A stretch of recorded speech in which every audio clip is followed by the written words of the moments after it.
Торжественная церемония открытия фестиваля началась с приветствия на разных языках народов Тюменской области. Лидеры национальных объединений со сцены поприветствовали гостей и представили свой этнос. Татары показывают, насколько они консолидируются на сегодняшний день под единой эгидой Конгресс татар Тюменской области, национальной культурной автономии сибирских татар, национальной культурной автономии районов. Все они представились, показали свои красивые наряды, красивые блюда и свои шатры. И это показательно, что татары на сегодняшний день консолидируются. В центре Тюмени на пешеходной улице раскинулись национальные подворья. Гостям фестиваля выпала возможность побывать в каждом из них – русское, украинское, корейское, белорусское. Подворья рассказали о том, чем живет их народ в Тюменской области, как хранит обычаи и дружит с соседями. Татарское подворье – одно из самых многочисленных на фестивале по составу участников и гостей. И неудивительно, ведь татары – второй по численности этнос Тюменской области. В регионе действует несколько общественных организаций. Сегодня они показывают единство нации в своем общем деле – сохранение культуры и традиций татарского народа.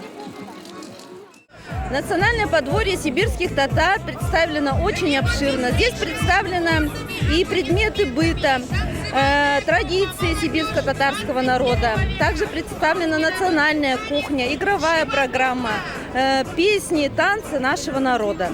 Единственный за Уралом музей татарской культуры представил экспозицию из жизни сибирских татар. Все предметы относятся к 19-му, началу 20 веков.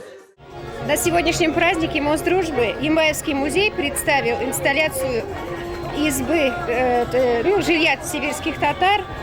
Это место называется Уран. Уран строится из досок. В середине всегда стоял круглый стол на низких ножках. К вечеру он убирался, тут же вся семья укладывалась спать.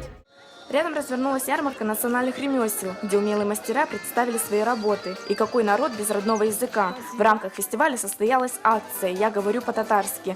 Здесь гости праздников демонстрировали свои знания татарского языка и литературы. В рамках областного фестиваля «Мост дружбы» мы на татарском подворье проводим акцию «Мин татар чучеляше». Сегодня у нас будет в программе конкурсы на знание татарского языка.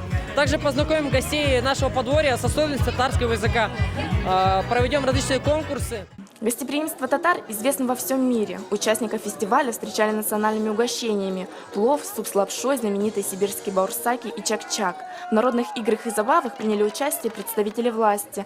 Члены официальной делегации танцевали дробушки и познакомились с татарскими обрядами. Александра Кислицына, Рамиль Нигбатуллин, ТНВ, Тюмень.